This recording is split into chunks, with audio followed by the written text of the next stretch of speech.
স্বাগত বিরতিহীন সংবাদ দুপুরে। আপনাদের সাথে আছি আমি রাকিব আহমেদ এবং আমি সঞ্চারী মজিদ তমা। শুরুতে জানিয়ে দিব প্রধান শিরোনামগুলো। সাবেক আইজিপি বেনজির দেশে না বিদেশে জানেন না স্বরাষ্ট্রমন্ত্রী, ব্যক্তিগত অপরাধের কোনো দায় নেবে না পুলিশ।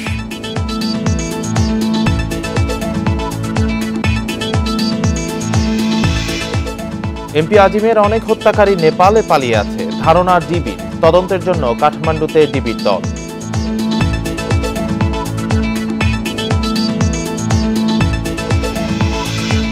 ঢল ও বৃষ্টিতে সিলেট শহরে বন্যা, পানিবন্দী প্রায় 20,000, চলছে ত্রাণের প্রস্তুতি। শঙ্কা বাড়িয়েছে বৃষ্টির পূর্বাভাস।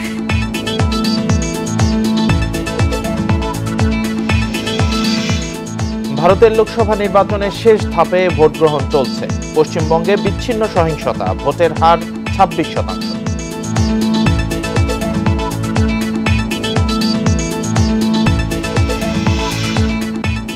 টি-20 বিশ্বকাপের প্রস্তুতি ম্যাচে রাত 8:30টায় লড়বে বাংলাদেশ ভারত। বিশ্ব ক্রিকেটের মহারণও শুরু কাল।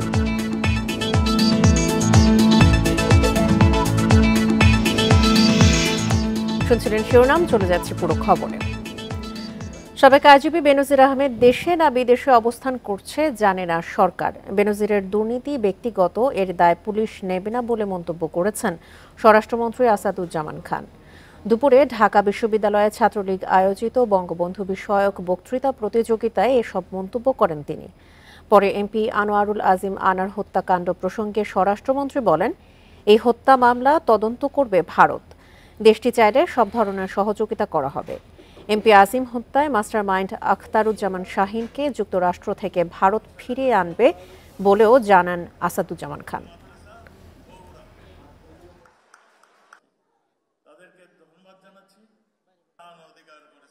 এটা ব্যক্তিগত ব্যাপার।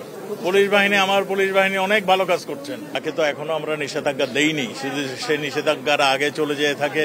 আমি এখনো কিন্তু সঠিক জানি না সে আছে কিনা চলে গিয়েছে। আমাকে জেনে কথা বলতে হবে। এমপি আনোয়ারুল আজিম আনার হত্যায় জড়িত গুরুত্বপূর্ণ আসামিদের মধ্যে অনেকে নেপালে বলে ধারণা ডিবি প্রধান হারুনুর রশিদের। এছাড়া অভিযুক্ত সিয়াম দেশটিতে আটক হয়েছেন এমন কথা শুনেছেন বলেও জানান তিনি। সকালে কাঠমান্ডুর উদ্দেশ্যে ঢাকা ছাড়ার আগে শাহজালাল বিমানবন্দরে এসব কথা জানান ডিবি প্রধান। ঝিনাইদহ 4 আসনের সংসদ সদস্য আনোয়ারুল আজিম হত্যার ঘটনা তদন্তে শনিবার সকালে নেপালের উদ্দেশ্যে রওনা হয় ডিবির একটি দল। কাঠমান্ডু রওনা হওয়ার আগে বিমানবন্দরে ডিবি প্রধান বলেন, এমপি আজিম হত্যাকাণ্ডের গুরুত্বপূর্ণ আসামিদের মধ্যে অনেকে নেপালে আছেন বলে ধারণা করা হচ্ছে। ঝিনাইদের মাননীয় সংসদ সদস্য, ওনার হত্যাকাণ্ডে কয়েকজন আসামি, তারা কাঠমান্ডু থেকে তারা কেউ চলে গেছে, কেউ থাকতে পারে, সেই বিশ্বাসে আসলে আমরা তদন্তের কাজে যাচ্ছি। হত্যাকাণ্ডে অভিযুক্ত সিয়াম নেপালে আটক হওয়ার কথা শুনেছেন বলেও জানান ডিবি প্রধান। তিনি জানান, সিয়ামকে ধরতে ইন্টারপোলকে চিঠি দেওয়া হয়েছে, বিষয়টি কাঠমান্ডুকেও জানানো হয়েছে। এখানে সিয়াম সহ বেশ কয়েকজন আসামি, তারা কেউ চলে গেছে, কেউ আছে, এই বিষয়গুলি তাদেরকে আমরা অবহিত করেছি এবং তারা যদি থাকে তাহলে তাদেরকে যেন তারা গ্রেপ্তার করে। হত্যাকাণ্ডে গ্রেপ্তার 4 আসামিকে জিজ্ঞাসাবাদে গুরুত্বপূর্ণ তথ্য পাওয়া গেছে বলেও জানান ডিবি প্রধান। সেগুলো তদন্তেই নেপালে যাচ্ছে ডিবি। এর আগে গত 26 মে হত্যাকাণ্ডের তদন্তে কলকাতায় যায় ডিবির একটি দল। 5 দিন পর দেশে ফিরে দলটি। নূরে জান্নাত, ইন্ডিপেন্ডেন্ট নিউজ, ঢাকা। ঝিনাইদহ 4 আসনের সংসদ সদস্য আনোয়ারুল আজিম আনার হত্যার ঘটনায় সংবাদ সম্মেলন করেছেন তার নির্বাচনী এলাকার জনপ্রতিনিধিরা। সকালে উপজেলার ভূষণ হাই স্কুল মাঠে সংবাদ সম্মেলন অনুষ্ঠিত হয়। সংবাদ সম্মেলনে বক্তারা হত্যায় জড়িত সবাইকে শনাক্ত করে আইনের আওতায় আনার দাবি জানান। পাশাপাশি তার বিরুদ্ধে অপপ্রচার বন্ধেরও দাবি জানানো হয়। এ সময় 14টি ইউনিয়ন ও পৌরসভার চেয়ারম্যান, সদস্য এবং স্থানীয় আওয়ামী লীগের নেতাকর্মীরা উপস্থিত ছিলেন।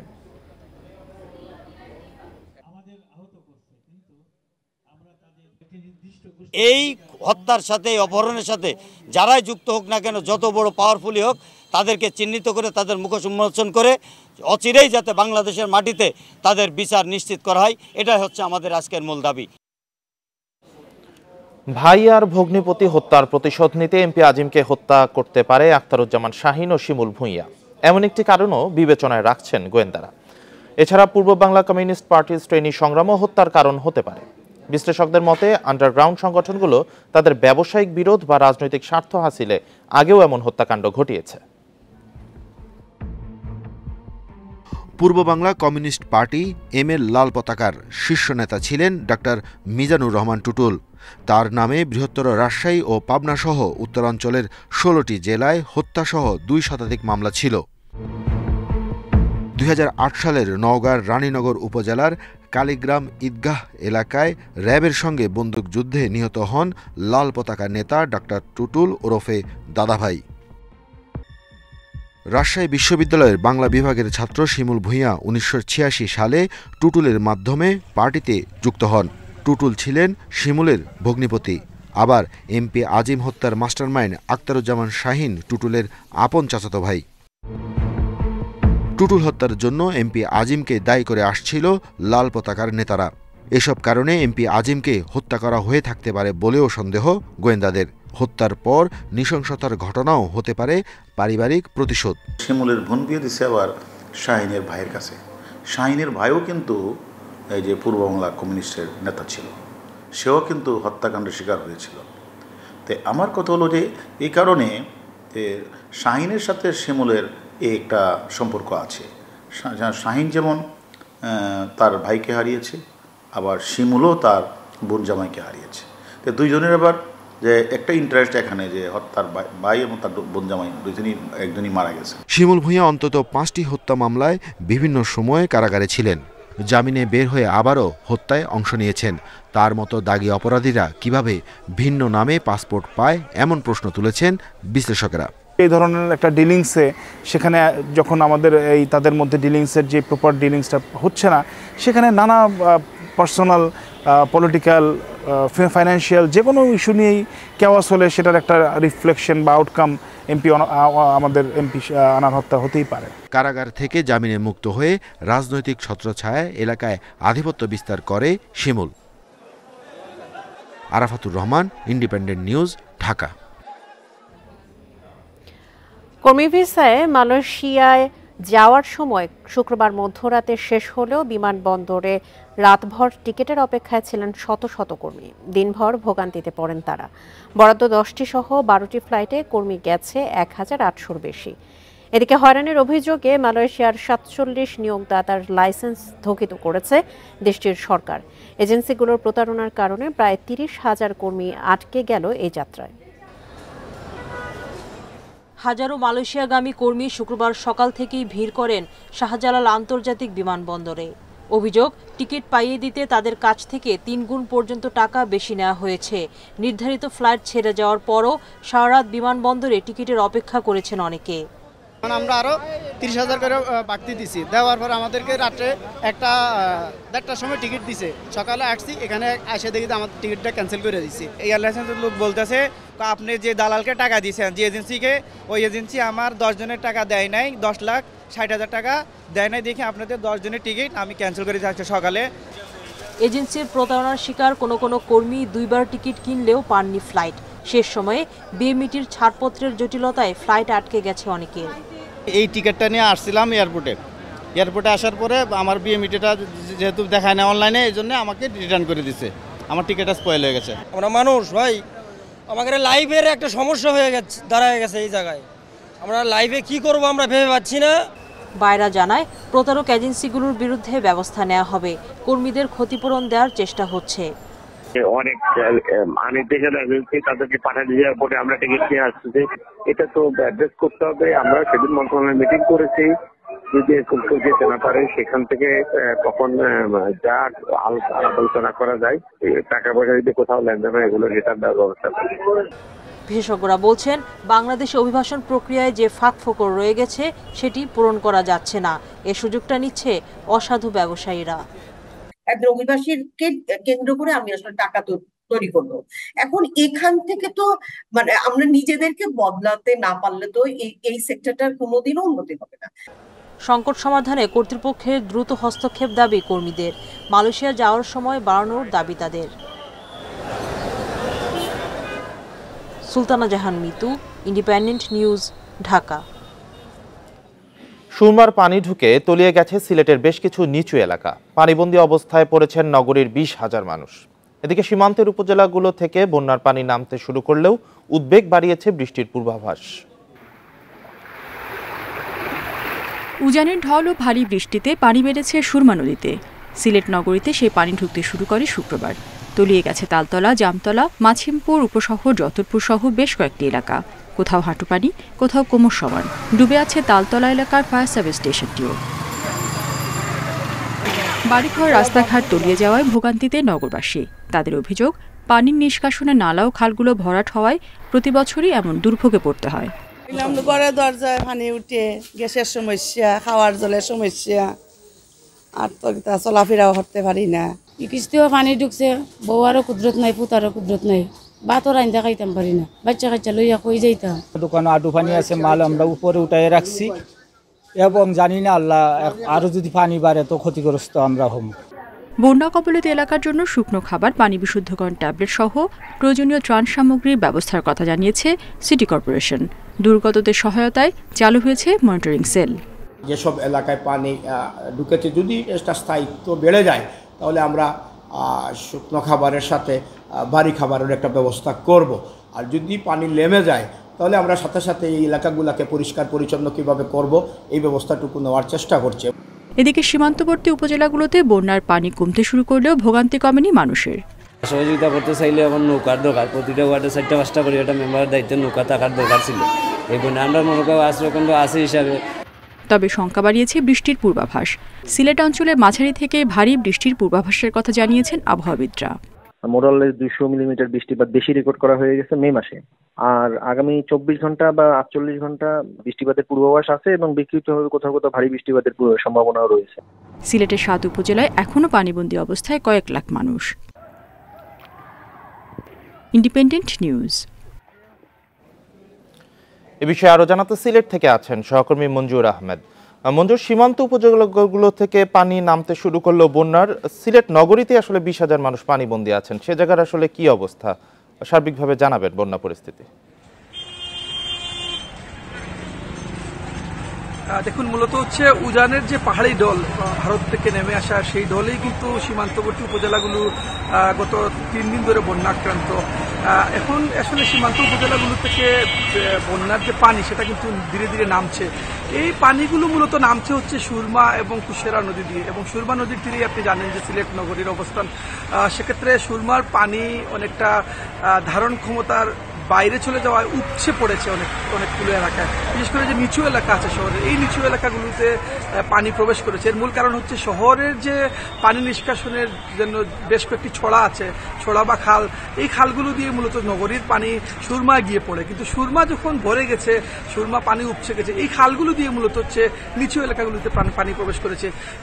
সিলেট নগরীর তালতলা, জামতলা, 13 রতন উপশহর, এই এলাকাগুলো মোটামুটি এফেক্টেড হয়েছে। এই কাল রাত থেকে হঠাৎ করে এই নগরীর বেশ কিছু বাসা বাড়িতে পানি ঢুকেছে, অনেক জায়গায় হাঁটু পানি, অনেক জায়গায় আর একটু কম পানি। তবে বৃষ্টিপাতের পূর্বাভাসে বলা হয়েছে ভারী বৃষ্টিপাতের সম্ভাবনা আছে, কিন্তু এখন পর্যন্ত আসার কথা হচ্ছে সকাল থেকে এখন পর্যন্ত বৃষ্টিপাত হয়নি। এবং আমাদের সবচেয়ে বেশি ভাবনার যে বিষয় হচ্ছে চেরাপুঞ্জির বৃষ্টি। চেরাপুঞ্জিতেও কিন্তু গত 24 ঘন্টায় মাত্র 56 মিলিমিটার বৃষ্টি হয়েছে, যেখানে প্রথম যেদিন ঢল এসেছিল সেদিন চেরাপুঞ্জিতে বৃষ্টির পরিমাণ ছিল 650 মিলিমিটার। সেক্ষেত্রে চেরাপুঞ্জির বৃষ্টি কমার সাথে সাথে কিন্তু আমাদের বন্যা পরিস্থিতি উন্নতির একটা বড় যোগসূত্র আছে এখানে। চেরাপুঞ্জিতে যেহেতু বৃষ্টি কম হচ্ছে, আমাদের এদিকেও কিন্তু বৃষ্টি কম হচ্ছে। যেহেতু আগামী 24 ঘন্টা আবহাওয়া পূর্বাভাসে বলা হয়েছে যে সিলেট সহ বেশ কিছু এলাকায় ভারী বৃষ্টিপাতের সম্ভাবনা আছে, এই সময়টা যদি বৃষ্টি হয়ে যায় তাহলে কিন্তু নগরীতে যেসব এলাকায় পানি ঢুকেছে তারা হয়তো আরও 2-1 দিন এই দুর্ভোগের মধ্যে পড়বেন। এবং নগরবাসীর যে যারা বন্যা আক্রান্ত হয়েছেন তাদের জন্য 2টি আশ্রয়কেন্দ্র খোলা হয়েছে, প্রায় 20,000 মানুষ ক্ষতিগ্রস্ত হয়েছেন। তাদের জন্য সিটি কর্পোরেশন সহ জেলা প্রশাসন পুরো সার্বিক জেলার যে বন্যাক্রান্ত উপজেলাগুলো আছে সবগুলো জেলায় কিন্তু তাদের আক্রান্ত যারা আছেন তাদের জন্য ত্রাণ সামগ্রীর ব্যবস্থা করা হচ্ছে, আশ্রয়কেন্দ্রগুলোতে খাবারের ব্যবস্থা করা হচ্ছে। সিলেটে আকস্মিক বন্যা পরিস্থিতি নিয়ে জানাচ্ছিলেন সহকর্মী মঞ্জুর আহমেদ।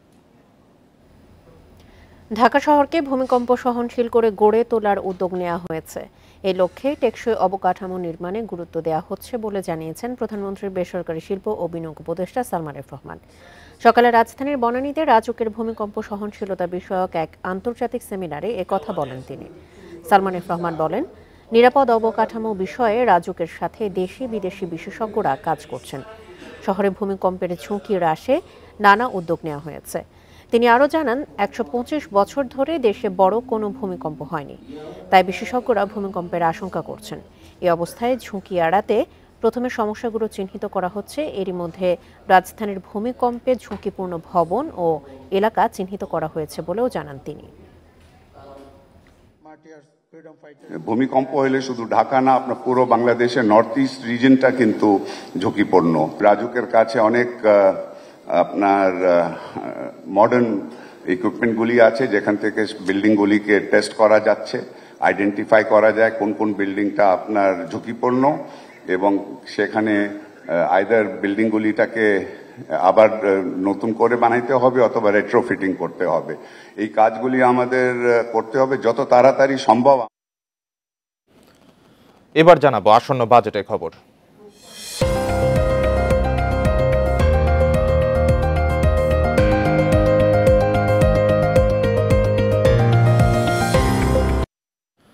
প্রণোদনা ও ভর্তুকি খাতে আসন্ন বাজেটে প্রায় 10,000 কোটি টাকা বরাদ্দ বাড়াচ্ছে সরকার। রাখা হচ্ছে 1,20,000 কোটি টাকার বেশি। পরিকল্পনা প্রতিমন্ত্রী বলছেন, অর্থনীতি গতিশীল রাখতেই সরকারের এমন সিদ্ধান্ত। তবে অর্থনীতিবিদরা বলছেন, প্রণোদনা ও ভর্তুকির অর্থ ধনীদের পকেটেই বেশি যাচ্ছে। চলতি অর্থবছর ভর্তুকি ও প্রণোদনা খাতে বরাদ্দ রাখা হয় 1,10,672 কোটি টাকা। আসন্ন বাজেটে যা বেড়ে হচ্ছে 1,20,585 কোটি টাকা। সর্বোচ্চ 40,000 কোটি টাকা ভর্তুকি থাকছে বিদ্যুৎ খাতে। এলএনজি আমদানিতে ভর্তুকি 7,000 কোটি টাকা। কৃষিতে ভর্তুকি না বাড়লেও সামনে বাজেটে সরকারি চাকরিজীবীদের রেশনের খাদ্যে ভর্তুকি বেড়ে হচ্ছে 7,360 কোটি টাকা। ভর্তুকি মূল্যে টিসিবি এবং ওএমএস এর নিত্যপণ্য বিক্রিতে বরাদ্দ থাকছে 19,000 কোটি টাকা। ঋণদাতা সংস্থা আইএমএফ এর পরামর্শ পাশ কাটিয়েই বাড়ানো হচ্ছে ভর্তুকি।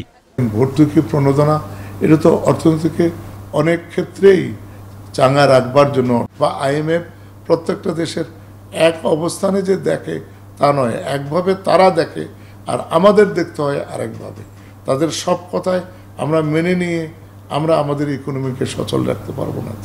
রপ্তানি খাতে প্রণোদনা 8,000 কোটি টাকা থেকে কমে হচ্ছে 7,825 কোটি টাকা। এলডিসি উত্তরণকে মাথায় রেখে রপ্তানিতে প্রণোদনা কমানোর পক্ষে অর্থনীতিবিদরাও। তবে তারা বলছেন, বিদ্যুতে ভর্তুকির সুবিধা পাচ্ছে উৎপাদকরা। এই ক্যাপাসিটি পেমেন্টের নামে যে সাবসিডি গেছে তাতে ধনী আরও ধনী হয়েছে, কিন্তু সাধারণ মানুষ, বিদ্যুতের গ্রাহক, ব্যবসায়ী যারা বিদ্যুৎ এবং গ্যাসের গ্রাহক, তাদের উপর এসে কিন্তু এই সাবসিডির বোঝা এখন পড়েছে। তাহলে সাবসিডি জনগণের লেভেলে না কমিয়ে সাবসিডি যেখানে কমানো উচিত, যেমন ক্যাপাসিটি পেমেন্টের মতো জায়গা রিভিউ করে, আমার মনে হয় সেই স্ট্র্যাটেজিতে যাওয়া উচিত। আসছে বাজেটে সরকারি বেসরকারি হাসপাতাল, এনজিও, গবেষণা সংস্থা সহ বিভিন্ন প্রতিষ্ঠানের জন্য ভর্তুকি থাকছে 12,000 কোটি টাকা। Hari Saha, independent news, Dhaka. বিশ্ববাজারের সাথে সামঞ্জস্য রেখে সমন্বয় করার পর জ্বালানি তেলের নতুন মূল্য কার্যকর হয়েছে আজ। সকাল থেকে বর্ধিত দামে বিক্রি হচ্ছে জ্বালানি তেল। বৃহস্পতিবার এই বিষয়ে প্রজ্ঞাপন জারি করেছিল বিদ্যুৎ, জ্বালানি ও খনিজ সম্পদ মন্ত্রণালয়। নতুন মূল্য অনুযায়ী অকটেনের দাম প্রতি লিটার 131 টাকা, পেট্রোলের দাম 127 টাকা এবং ডিজেলের দাম 107 টাকা 75 পয়সা নির্ধারণ করা হয়েছে। এদিকে দাম বাড়ায় ক্ষোভ জানিয়েছে সাধারণ মানুষ। তাদের আশঙ্কা, এর প্রভাবে নিত্যপণ্যের দাম আরও বাড়বে। এছাড়া পরিবহন সহ অন্যান্য খাতেও পড়তে পারে এর প্রভাব। আন্তর্জাতিক বাজারের সাথে সামঞ্জস্য রাখতে মার্চ থেকে জ্বালানির স্বয়ংক্রিয় মূল্য নির্ধারণ শুরু করে সরকার। সে হিসেবে প্রতি মাসে তেলের নতুন দাম ঘোষণা করা হচ্ছে। এরপর প্রথম 2 দফায় দাম কমার পর দাম বাড়ল 2 দফা।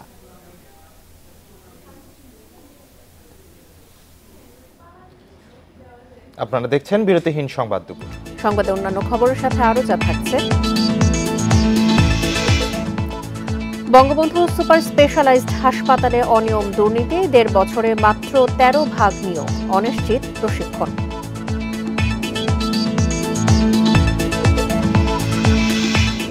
উপাচার্য শিক্ষক দ্বন্দ্বে 1 মাস বন্ধ কুমিল্লা বিশ্ববিদ্যালয়, কবে খুলবে জানা নেই, অনিশ্চয়তায় হতাশ শিক্ষার্থীরা।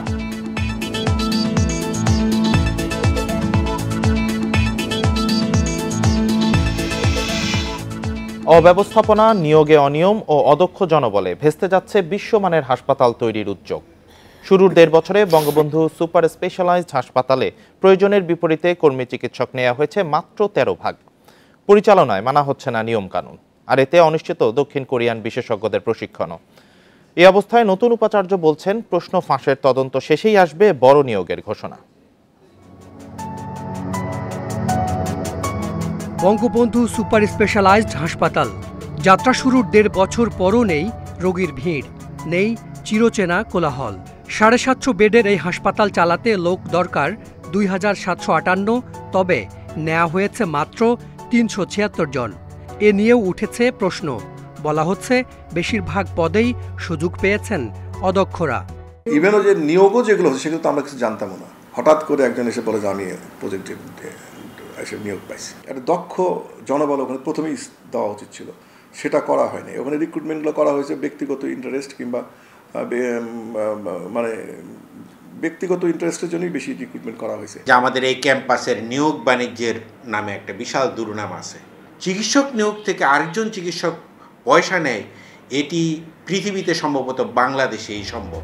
কথা ছিল বিশেষায়িত সেবা দিতে কনসালটেন্ট পদে এখানে আসবেন দেশের সেরা চিকিৎসকেরা, অথচ শুরুতেই নেওয়া হয়েছে 44 জন মেডিকেল অফিসার। অভিযোগ উঠেছে একক ক্ষমতা বলে অ্যাডহক ভিত্তিতে তাদের নিয়োগ দিয়েছেন সাবেক উপাচার্য। এই মেডিকেল অফিসারদের বেশিরভাগই বিভিন্ন বেসরকারি মেডিকেল থেকে পাশ করা। এটার ব্যাপারে আমি করতে পারি, কারণ শিক্ষিত বিশ্ববিদ্যালয় তো এগুলো হয়তো বা এটা করে রাখবেন, এ ব্যাপারে কোনো মন্তব্য নেই আমার। পরিকল্পনায় ছিল এখানকার চিকিৎসকেরা বাইরে প্রাইভেট প্র্যাকটিস করতে পারবেন না, বিনিময়ে পদ অনুযায়ী মাসে বেতন পাবেন 2.5 থেকে 5 লাখ টাকা। চলবে কর্পোরেট ব্যবস্থাপনায়। 10 লাখ টাকা বেতনে আসবেন একজন প্রধান নির্বাহী। সেসব ভুলে গিয়ে চালানো হচ্ছে সরকারি প্রতিষ্ঠানের আদলে। ডেফিনেটলি নন প্র্যাকটিসিং করতে হবে। নন প্র্যাকটিসিং না করলে ডেভেলপড হবে না। এগুলো আমার ব্যক্তিগত আইডিয়া বলতেছি, এগুলো যেন সবগুলি অ্যাড্রেস করে একটা আলাদা আইন করে দিতে হবে। দক্ষতা বাড়াতে প্রথম ধাপে দক্ষিণ কোরিয়ায় প্রশিক্ষণ পেয়েছেন 159 জন। অভিযোগ আছে অপ্রয়োজনেও সেখানে গেছেন অনেকে, ফিরে এসে যোগ দেননি কাজে। আর এসব অনিয়মে চিকিৎসক সহ 56 জন কোরীয় বিশেষজ্ঞের কাছে স্বাস্থ্যকর্মী ও অন্যান্যদের বিশ্বমানের হাসপাতাল পরিচালনার যে প্রশিক্ষণ পাওয়ার কথা তা এখন প্রায় অনিশ্চিত। ডিপিপি এবং ফিজিবিলিটি স্টাডি যে রিকমেন্ডেশন সেগুলো আমরা ফলো করি নাই। আমরা যদি প্রথম থেকে এটা ফলো করতাম তাহলে এটা চালু হতো। এবং এটাতে কিন্তু কোরিয়ান গভর্নমেন্টও কিন্তু খুব হ্যাপি না। তারা বারবার চিঠি লিখেছে যে তোমরা এটাই করো, এই করো। এই অবস্থায় নতুন উপাচার্য বলছেন, দক্ষ চিকিৎসক পেতে দরকার আলাদা বেতন কাঠামো, পরীক্ষা ছাড়া আর কোনো নিয়োগ হবে না। আমার কাছে যে সে এসে বলবে আর অ্যাডহকে একটা নিয়োগ পেয়ে যাবে, এই সিস্টেমে আমি কোনোদিন যাব না। কোনো পরীক্ষার সিস্টেম ছাড়া একজন আসলো এবং সে যদি এরকম হয়ে থাকে যে তার কোনো পরীক্ষা ছাড়াই একটা ইউনিভার্সিটিতে ঢুকে যাওয়া, এটা তো আমার মনে হয় যে সঠিক হচ্ছে না। স্বল্প সুদের ঋণে রাজধানীতে এমন আরও একটি হাসপাতাল করে দেওয়ার কথা দক্ষিণ কোরিয়ার এক্সিম ব্যাংকের। তবে প্রথমটির নানা অব্যবস্থাপনায় আটকে গেছে সেই আয়োজন। দেশে দক্ষ ও মেধাবী চিকিৎসকের অভাব নেই, অভাব ছিল শুধু বিশ্বমানের চিকিৎসার সব আয়োজন থাকা একটি হাসপাতালের। আর এটি এখানে করতে চেয়েছে সরকার, কিন্তু কিছু মানুষের অসততা আর ভুল নীতির কারণে প্রশ্নের মুখে পড়েছে সরকারের অসাধারণ এই উদ্যোগ। Hasan Misbah, independent news, Dhaka. উপাচার্য শিক্ষকদের দ্বন্দ্বে 1 মাস ধরে বন্ধ কুমিল্লা বিশ্ববিদ্যালয়। একাডেমিক কার্যক্রম স্বাভাবিক করা নিয়ে উপাচার্যের আলোচনার চিঠি প্রত্যাখ্যান করেছেন শিক্ষক সমিতি।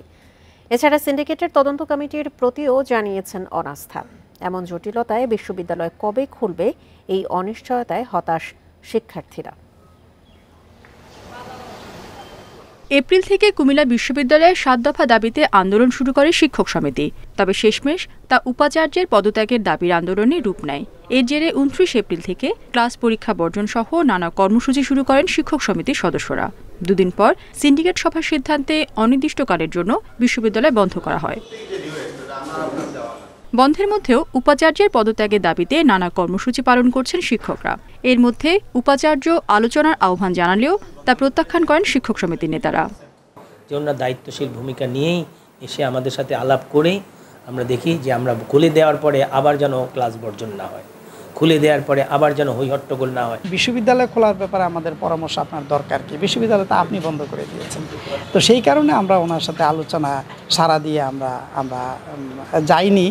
এদিকে আবাসিক হলগুলো বন্ধ রাখার সিদ্ধান্ত হলেও যে কোনো সময় ক্লাস পরীক্ষা শুরু হতে পারে এমন আশায় বিশ্ববিদ্যালয়ের 5টি হলে রয়ে গেছেন বেশিরভাগ শিক্ষার্থী।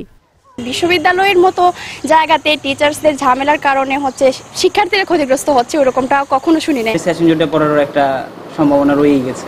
ঠিক আছে, আমরা এটা নিয়ে শঙ্কার মধ্যেই আছি বলা যায়। ক্লাস চললে পড়াশোনা যে স্পিরিটটা কাজ করে ওইটাও এখন পুরোপুরি হচ্ছে না। শিক্ষার্থীদের জিম্মি না করে আইনগতভাবে সমস্যা সমাধানের আহ্বান বিশ্ববিদ্যালয় মঞ্জুরি কমিশনের। আন্দোলন করতে হবে কেন? আইনের শাসন তো আছে, এখনো দেশে আইনের শাসন তো কার্যকর। তো সেই জায়গা থেকে আমরা কেন সরে আসবো? আর শিক্ষার্থীদের কেন জিম্মি করা? কুমিল্লা বিশ্ববিদ্যালয়ে 6 অনুষদের 19 বিভাগে প্রায় 7,000 শিক্ষার্থী অধ্যয়নরত। Independent news.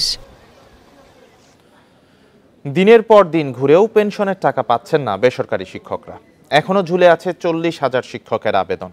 6,500 কোটি টাকার ঘাটতিতে এই সংকট কাটছে না বলে জানিয়েছেন সংশ্লিষ্টরা। সংকট কাটানোর চেষ্টা চলছে বলে জানিয়েছে শিক্ষা মন্ত্রণালয়। বেসরকারি এমপিওভুক্ত স্কুল, কলেজ এবং মাদ্রাসার শিক্ষকরা চাকরি শেষে অবসর ভাতা এবং কল্যাণ ভাতা পান। এখন পর্যন্ত অবসর সুবিধা বোর্ডে 40,000 শিক্ষকের আবেদন জমা পড়ে আছে, আর কল্যাণ ট্রাস্টে আছে 20,000 শিক্ষকের আবেদন। সেই সঙ্গে প্রতি মাসে 2,000-এর মতো আবেদন নতুন করে জমা পড়ছে। চাকরি শেষ হওয়ার 3 থেকে 4 বছর পার হলেও শিক্ষকরা অবসরের টাকা পাচ্ছেন না। চাকরির পরে নগদ টাকা পেতাম, আর টোটাল টাকা স্টপ। আমরা তো বেসরকারি। কষ্টর মধ্যে আজকে 3বার আইলাম এই অফিসে, এই অবসরে টাকা কথা পাবেন। অসুস্থ হওয়ার পরও পাওয়া যায় না এই টাকা, এমনকি অনেকে টাকা না পেয়েই মৃত্যুবরণ করছেন। দিনাজপুর থেকে আসতে যেতে যে ভোগান্তি চলতেছে, তারপর অর্থনৈতিক অবস্থা খুবই খারাপ আমাদের। এদিকে অর্থ সংকটে শিক্ষকদের এই ভোগান্তি শেষই হচ্ছে না। এখন পর্যন্ত কল্যাণ ট্রাস্টে 2,500 কোটি টাকা ঘাটতি রয়েছে, আর অবসর সুবিধা বোর্ডে 4,000 কোটি টাকার ঘাটতি রয়েছে। এই টাকাটা যদি গভর্নমেন্ট আমাদেরকে দেয়, আপনি তো কথা বললেন, আমরা 2 থেকে 3 মাসের মধ্যেই আমরা চাই আমার শিক্ষকরা শেষ জীবনের টাকাটা তারা চাকরি শেষে পেয়ে যান। পেতে হলে এই সাপোর্টটা গভর্নমেন্ট দিতে হবে। সম্প্রতি অনুষ্ঠিত শিক্ষা মন্ত্রণালয়ের স্থায়ী কমিটির বৈঠকেও এই সংকট নিয়ে আলোচনা হয়েছে। সেখানে এই সংকট কাটাতে স্থায়ী সমাধানের জন্য একটি কমিটি গঠনের কথা বলা হয়েছে। আগামী অর্থ বছরেও আমরা একটা ভালো পরিমাণ টাকা পাবো বলে আমরা আশা করছি। ইতিমধ্যে শিক্ষা সম্পর্কিত স্ট্যান্ডিং কমিটির মিটিং 3টি হয়েছে আমাদের এজেন্ডা দিয়ে। এদিকে অবসর ও কল্যাণ তহবিলের ঘাটতি পূরণে একদিকে যেমন শিক্ষায় বরাদ্দ বাড়াতে হবে, অন্যদিকে স্বচ্ছতা নিশ্চিত করার আহ্বান শিক্ষকদের। মানসম্মত শিক্ষা নিশ্চিতের মূল কারিগর শিক্ষকরা, আর বছরের পর বছর ধরে অবসর ভাতা পাওয়া নিয়ে শিক্ষকদের জটিলতা কাটছে না। শিক্ষা সংশ্লিষ্টরা বলছেন, এই সংকট দূরে স্থায়ী পদক্ষেপ না নিলে যোগ্যরা শিক্ষক হতে চাইবে না। নূরে আলম, ইন্ডিপেন্ডেন্ট নিউজ, ঢাকা। ঢাকার 2 সিটি কর্পোরেশনে এবার কোরবানির হাট বসছে 17টি। এর মধ্যে অস্থায়ী 15টি হাটের ইজারা প্রায় চূড়ান্ত। এতে 2 সিটির রাজস্ব আদায় হবে 41 কোটি টাকার বেশি। সিটি কর্পোরেশন বলছে, ইজারার নিয়মের ব্যত্যয় ঘটিয়ে বাইরে হাট বসালে নেওয়া হবে কঠোর ব্যবস্থা। উত্তরের 7টি হাটেই থাকবে ডিজিটাল ব্যাংকিং সুবিধা। আর কয়দিন পরেই ঢাকা দক্ষিণের আমুলিয়ার এই মাঠে বসবে কোরবানির হাট। এরই মধ্যে 65 লাখ টাকায় চূড়ান্ত হয়েছে ইজারা। এবার ঢাকা দক্ষিণ সিটি কর্পোরেশনে অস্থায়ী হাটের ইজারা দেওয়া হচ্ছে 9টি। এতে রাজস্ব আদায় হবে 25 কোটি টাকার বেশি। আর ঢাকা উত্তরে অস্থায়ী হাটের ইজারা হচ্ছে 6টি। এসব থেকে রাজস্ব আসবে প্রায় 16 কোটি টাকা। এছাড়াও 2 সিটির স্থায়ী হাট গাবতলী ও সারুলিয়া হবে বেচাকেনা। বেশিরভাগ হাটের ইজারাই চূড়ান্ত, প্রায় 2-1 দিনের মধ্যে আসবে ঘোষণা। ঈদের 5 দিন আগে থেকে বসবে হাট, চলবে ঈদের পরদিন পর্যন্ত। নির্দিষ্ট স্থানের বাইরে পশু তোলা হলে নেওয়া হবে ব্যবস্থা। পশু কোরবানি দিবে তাদের সুবিধার্থে 11টি বা 12টি হাট আমাদের দক্ষিণ সিটি কর্পোরেশন আওতাধীন এলাকা আমরা সুনির্দিষ্ট করেছি এবং সেটা একটি ক্যাচমেন্ট এরিয়া চিন্তা ভাবনা করেই কিন্তু মাননীয় মেয়র মহোদয় সেটি সিদ্ধান্ত নিয়েছেন এবং সেই আলোকেই যারা দেওয়া হচ্ছে।